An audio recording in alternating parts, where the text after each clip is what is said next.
It's the new way law enforcement is approaching prostitution in Tarrant County. Right now, there are thousands of sex ads online, many selling women and girls in our community against their will. And tonight, we're taking you inside a recent human trafficking task force operation. And while there are arrests, these investigators are also offering help and some hope to those who are caught up in the sting.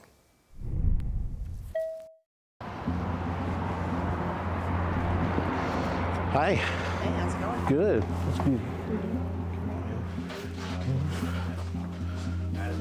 Hey. Is everybody here? So today we call this our demand reduction operation. This is to reduce the demand for commercial sex. Typically with this operation, we pose as individuals posting sex ads. Trying to give us some visual in the hallways. And then whoever reaches out to us, we talk to them about the sex in exchange for money. Once they get here, they'll provide them with a room number.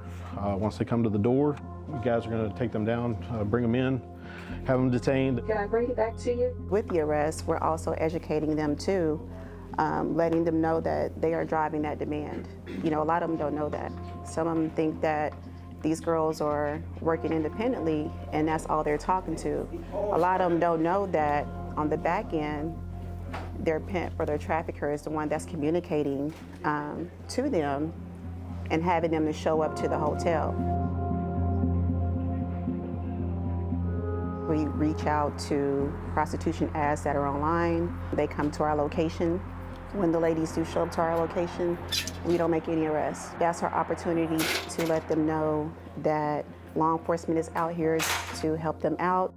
Over the years, they have been known as criminals. If we were to arrest them, we're just victimizing them all over again. We've started working with our victim service providers to do a victim-centered approach where we see them as potential victims and go after the individuals that are benefiting from them posting these ads.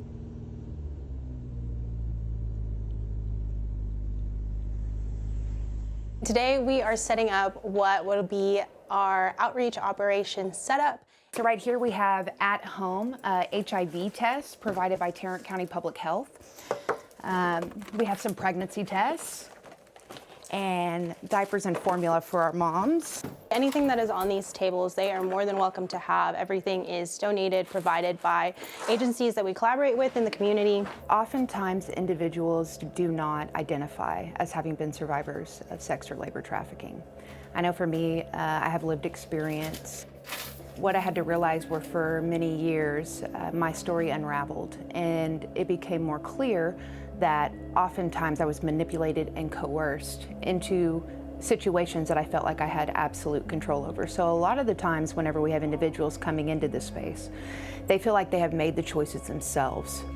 One of my first operations that I worked, I came in contact with two 15-year-old females. What I remember vividly about both of their situations was when they walked into the room, we were in a room with the advocates, both of them gravitated towards a stuffed animal and just talked to me and just rubbed the stuffed animal as they were talking to me or whatever, just like a child would do. That operation was probably the most toughest one that I had ever worked. The demand for it is very, very high. And so that's why a lot of these traffickers are going into this lifestyle. That'll work. All right, he has the room number, and so he should be on scene and he should be coming up. This black dually just pulled in. That's the vehicle that is currently right there at the end of the parking lot. One of our investigators is talking to him undercover. And then we have another one that is coming, and he should be here in about 11 minutes. We got one white male in custody. Just depending on how it goes, it seems like the individuals will show up all at the same time. Yes, stayed male, no luggage. Here he comes. Sheriff's office, You know, sometimes we'll have one at the door, we'll have one in the parking lot, we'll have one walking into the lobby, and another one 2 minutes away. Hopefully we kind of twist it up a little bit and just say, hey, this is a victim that you're victimizing, and the money that you're giving is not going to go to her. Maybe that helps change their mindset and their thinking. So they'll hopefully stop doing it and hopefully seek the help that they need.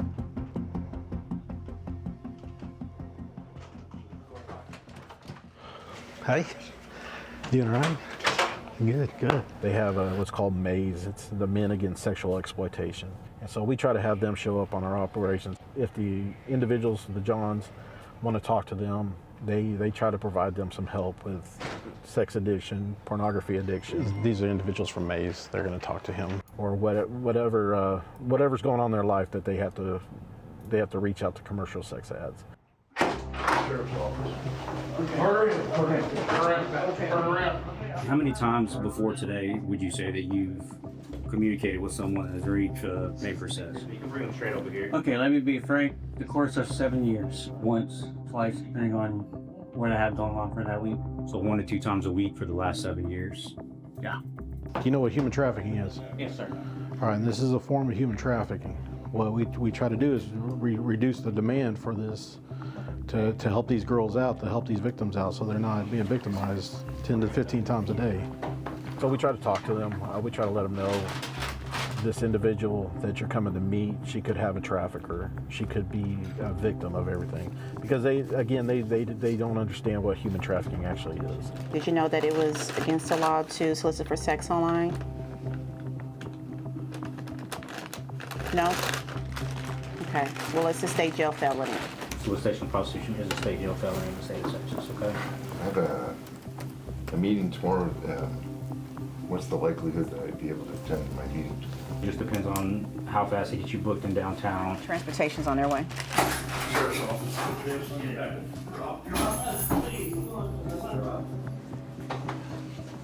Oh, my dad's gonna put me so bad. You probably not got any problem pulling me up. You've been arrested before? Yes. Okay. For this stupid problem here. Where were you arrested at? Don't worry. Oh, For the same thing? it's pretty somewhere, yep. I fell for it again.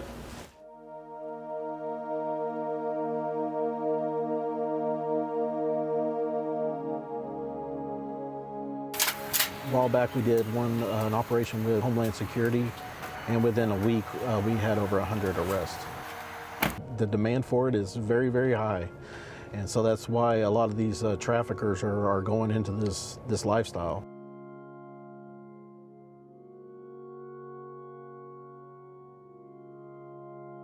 My outlook on prostitution is totally different than what it used to be before working in this human trafficking unit.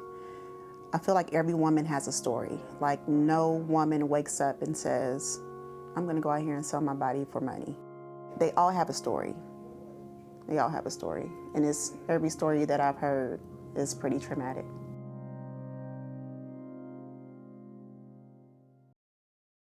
We have I-Team producer Kelsey Mittauer joining us now, the woman behind the story. I got a little emotional there seeing the end that all of the women who were talked to at the end of this accepted help. One of the things I wanted to ask you, you were there for all 3 days of this sting. What stood out to you when you were in that room? Well, and that's really, I mean, that's what it was all about, was the women and how much their approach has changed. For that, and then it was also how quickly the men showed up. I mean, he said in there that they would come one right after another, and we were parked outside for a good part of it, and it really was that way. There would be one parked here, there would be one walking in, there would be one they already have eyes on in the lobby, and so there were times where they had to put them in the bathrooms of the rooms and then bring more in. Wow. So it was, and then yeah, like you said, the women, their stories were unbelievable. It's really also jarring, I think, to see in real time, you know, to see it happen in real time, but also their approach with the men, asking them if they knew if what they were doing was illegal, whether they answered truthfully or not. We're not dissecting that part of it, but that their approach is educational. Yes, on both sides. Trying to get to to get to the root of why they were even soliciting these ads in the first place. Right, and what they're trying to do now is, instead of treating prostitution like a crime, they're using it as a means to find trafficking victims. And so that's how they were finding the women, they say. They were looking for certain ads. They were looking for, was it a selfie or was somebody else taking the photo? Was it in a hotel room? Did someone look particularly young? And so they were really trying to draw out women and bring them to the hotel and then say, are you okay? Is someone making you do this? They paid attention. Did somebody bring them to the hotel? And so they were really trying to offer help, beyond that, the knock on the door, like, hey, we're here, you have options. choosing the women, that part of it, that element of it, what did you learn about that side of it on the male side and on the law enforcement side? So the women, the thing that struck me, and they were very protective of them. You notice we don't see any women in this piece. They did not want us shooting anything of the women. Each of the women had a story. There was a woman who came who she needs an operation, and she was doing this to make money for her medical bills. Wow. So I mean, it's people who are trying to provide for their kids and put food on the table. And so really, it's probably people that you wouldn't expect. We tackle